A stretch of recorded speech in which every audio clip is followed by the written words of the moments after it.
Kayak dia kat dalam.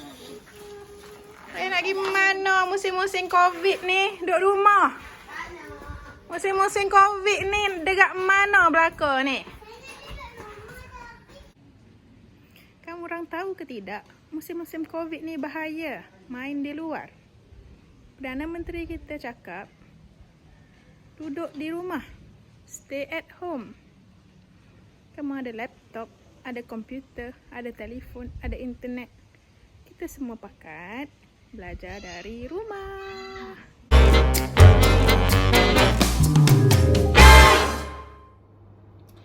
Assalamualaikum and good morning to everybody. Hello. Okay, sebelum saya mulakan, saya ingin memperkenalkan diri. Nama saya Cikgu Nik Marjan Hanum. Saya berkhidmat di SM Olsen, Kota Kinabalu. Saya mengajar di tingkatan 2 Petunia, 2 Violet, 1 Cherry, 1 Jasmine dan juga 1 Violet. Saya guru mata pelajaran Sains tingkatan 2, Sains tingkatan 1, Moral tingkatan 1. Okey, tujuan saya buat video ini adalah ada beberapa tujuan. Yang pertama, sebagai rujukan asas kepada semua pelajar saya bagi memahami pendekatan dan kaedah pengajaran saya sepanjang minggu Perintah Kawalan Pergerakan. Okey, video ni khusus untuk tempoh ini sahaja. Yang kedua, jika ada pelajar dari kelas dan sekolah lain, juga digalakkan mengikuti bahan-bahan pengajaran saya jika didapati ia bermanfaat. Ini yang ketiga ialah sebagai bahan eviden pengajaran jarak jauh untuk perkhidmatan saya lah sebagai seorang guru. Yang keempat, supaya pelajar boleh ulang-ulang tengok. Sebab pelajar saya ni ada banyak jenis. Ada yang pandai, ada yang kurang sikit. Jadi dia lambat sikit mahu faham. Jadi bila saya buat video macam ni, saya akan simpan di YouTube. Jadi pelajar-pelajar boleh ulang-ulang tengok. So antara sebab pelajar boleh ulang tengok dan saya simpan di YouTube ialah sebab pelajar-pelajar saya ni selalunya online pada masa yang berbeza. Jadi bila saya simpan situ, tidak perlulah saya buat kelas secara live.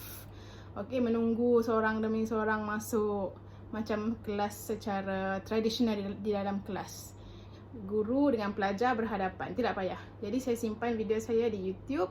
Saya akan send kepada grup kelas saya supaya kamu boleh bila-bila masa kamu free, kamu tahu kamu ada tanggungjawab sebagai seorang pelajar mata pelajaran sains kelas saya. Jadi kamu harus tengok dan cuba fahami, cuba ikut rentak yang saya telah tetapkan. Saya juga ada pelajar yang jenis lambat faham. Jadi dia boleh ulang tengok banyak kali. Baik, sebelum saya menerangkan kaedah pendekatan saya mahu setiap pelajar saya ambil maklum berkenaan jadual. Okey, jadual pelajaran jarak jauh seperti yang telah ditetapkan oleh pihak sekolah. So ini adalah khusus untuk sekolah yang saya ajar, iaitu SM Olsen Kota Kinabalu. Dan saya ada di sini jadual untuk semua tingkatan 1 hingga tingkatan 5 dari Isnin sampai Jumaat. Okey, Isnin sampai Jumaat. Kamu boleh tengok di sini. Okey. Jadi untuk khusus kepada saya dan juga pelajar saya, jadual kita adalah pada hari Selasa. Okey, Selasa untuk tingkatan 1 dan juga tingkatan 2 bagi mata pelajaran sains. Manakala bagi mata pelajaran sains ada 2 hari ya. Selasa tingkatan 1 dan 2 dan juga Khamis tingkatan 1 dan 2 juga. Okey. Dan untuk mata pelajaran pendidikan moral yang saya ajar, iaitu tingkatan 1 Jasmine, 1 Cherry dan juga 1 Violet, hari yang ditetapkan untuk mata pelajaran untuk kita, hari yang ditetapkan untuk saya ajar kamu pendidikan moral ialah pada hari Jumaat. Okey, Jumaat tingkatan 1. Okey, hari Jumaat. Itu adalah berkenaan jadual. Dan jadual ni adalah berkuat kuasa daripada 13 April hingga 28 April. Cuba lihat tarikh itu dengan teliti. Okey, 13 hingga 28 April, dan jika ada perubahan dalam tempoh ini, perubahan jadual akan dimaklumkan melalui grup. Okey, Telegram group. Dan juga jika tempoh perintah kawalan pergerakan ini dilanjutkan melebihi 28 April, kita tengok jika ada jadual baru dikeluarkan, saya akan maklumkan kepada semua pelajar, dan jika jadual yang sama diguna pakai, kita akan stick dengan cara yang beginilah. Seterusnya cuba tengok dengan lebih detail, iaitu masa yang ditetapkan. Sebab pada setiap hari itu ada 3 mata pelajaran yang ditetapkan oleh pihak sekolah kepada setiap tingkatan. Sebagai contoh, pada hari Selasa iaitu kelas sains tingkatan 1, kita mula dengan sains pagi 8 hingga 9 pagi. Okey, untuk kelas 1 cherry yang saya ajar. Dan seterusnya pada hari Khamis juga pukul 8 hingga pukul 9 pagi. Sains kelas 1 cherry. Tolong ambil maklum. Tolong faham dengan jelas. Okey, sampaikan kepada kawan-kawan. Yang seterusnya tingkatan 1 untuk subjek pendidikan moral hari Jumaat juga pagi 8 pagi hingga 9 pagi. Untuk kelas 1 Jasmine, 1 Violet dan juga 1 Cherry. Okey, jelas ini jadual yang kamu boleh rujuk. Seterusnya untuk tingkatan 2, mata pelajaran sains, kelas kita adalah pada hari Selasa 9.05 pagi hingga 10.05 pagi. Hari Selasa ambil perhatian. Kelas 2 Petunia, I love you all.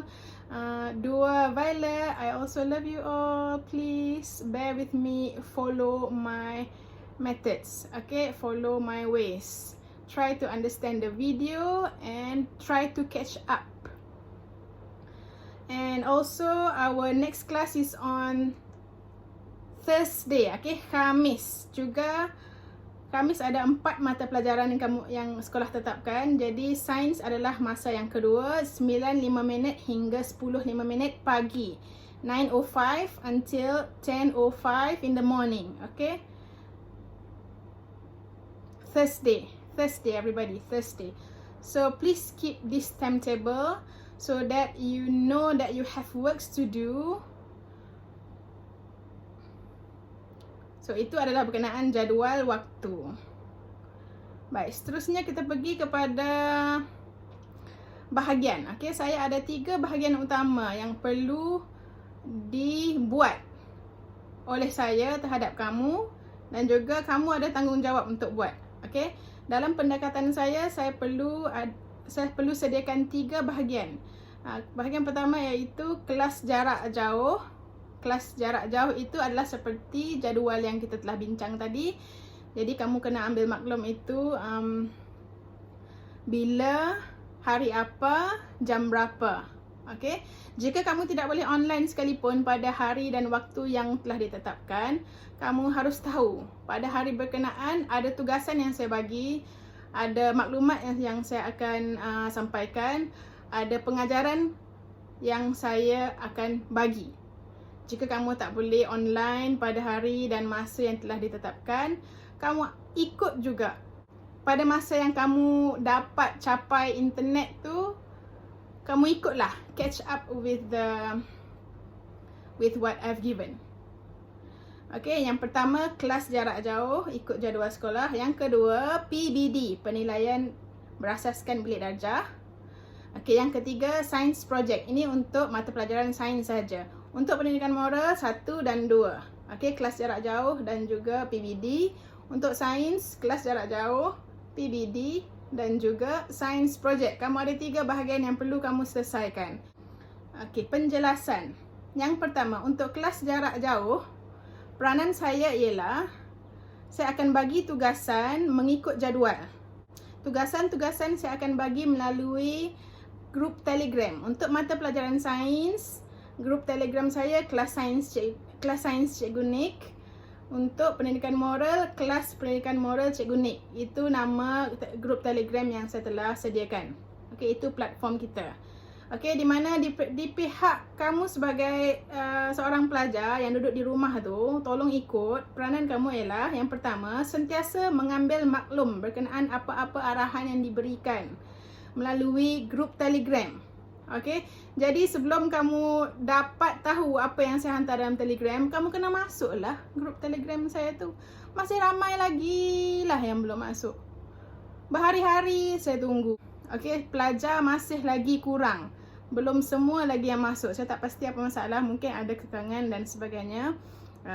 Saya harap kita buat yang terbaik.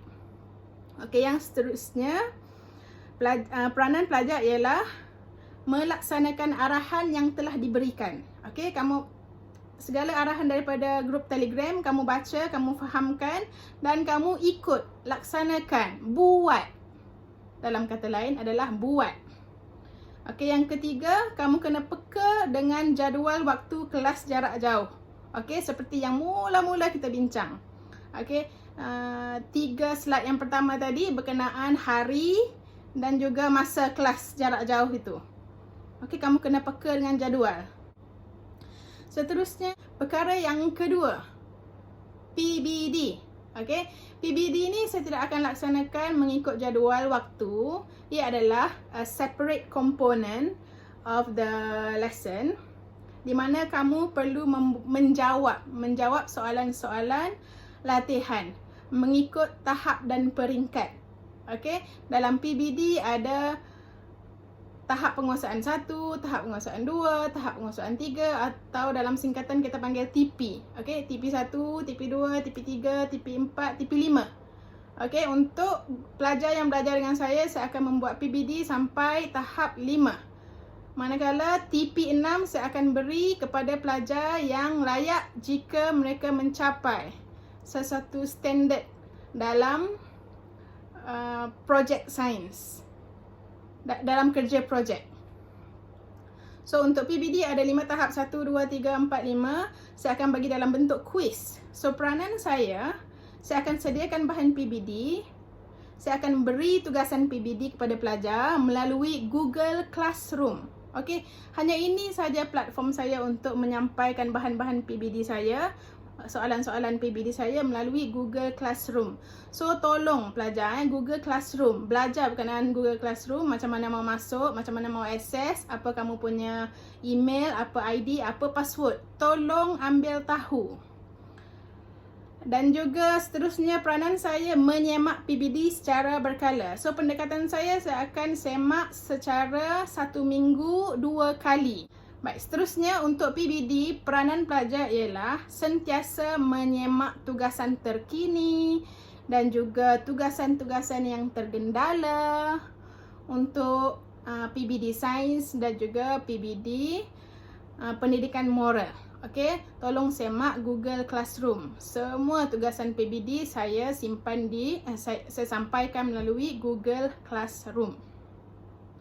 Okey, seterusnya peranan pelajar ialah menjawab soalan PBD sehingga mencapai tahap yang saya mahu. So, di sini saya tetapkan kamu perlu melepasi 90% markah kecuali saya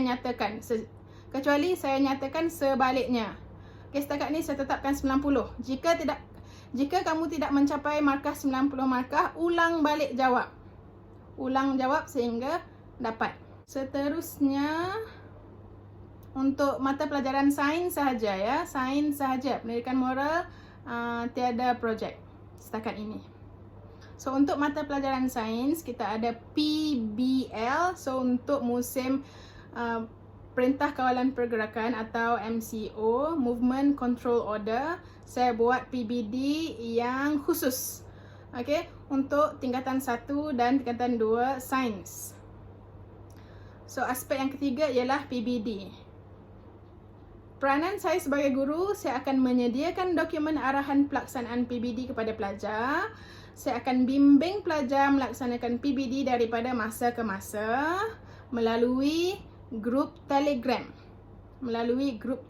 Sebarang maklumat, sebarang bimbingan, sebarang pemberitahuan melalui grup Telegram yang khusus untuk PBL. Seterusnya, saya akan menyelia rekod maklumat kumpulan pelajar. So, saya ada sediakan Google Sheet kepada pelajar di mana kamu perlu meregister. Kamu perlu mendaftar kumpulan sains projek kamu di situ. Setakat ni masih ada lagi yang belum register. Seterusnya, saya akan menilai PBL di akhir sains projek, di akhir tempoh yang diberikan. Okey. Seterusnya, peranan pelajar ialah membaca dengan teliti dan melaksanakan PBL mengikut arahan seperti yang telah dinyatakan dalam dokumen arahan daripada guru. Okey, kamu perlu dapatkan benda tu. Janganlah kamu duduk di rumah, kamu tidak tahu apa-apa, tidak mau cari benda yang cikgu sudah bagi tu. Kamu perlu dapatkan. Kamu tahu kamu ada 3 perkara. Yang ketiga ini, science project. Ada dokumen arahan. Dapatkan dokumen arahan itu, baca dengan teliti dan laksanakan. Okey, kemudian peranan kamu membentuk kumpulan, membahagi tugas dan menyiapkan tugasan seperti yang dinyatakan dalam buku arahan. Seterusnya, mematuhi tarikh tamat PBL. So, untuk PBL MCO 2020, saya telah tetapkan tempoh pelaksanaan itu adalah sepanjang tempoh Perintah Kawalan Pergerakan. So, jika panjang tempoh PKP ini, maka panjanglah masa untuk kamu siapkan. Jika pendek masa PKP ini, maka pendeklah masa untuk kamu siapkan sains projek ini. Okey. So, itu adalah 3 perkara, 3 pendekatan, 3 kewajipan. Okey. Untuk mata pelajaran sains.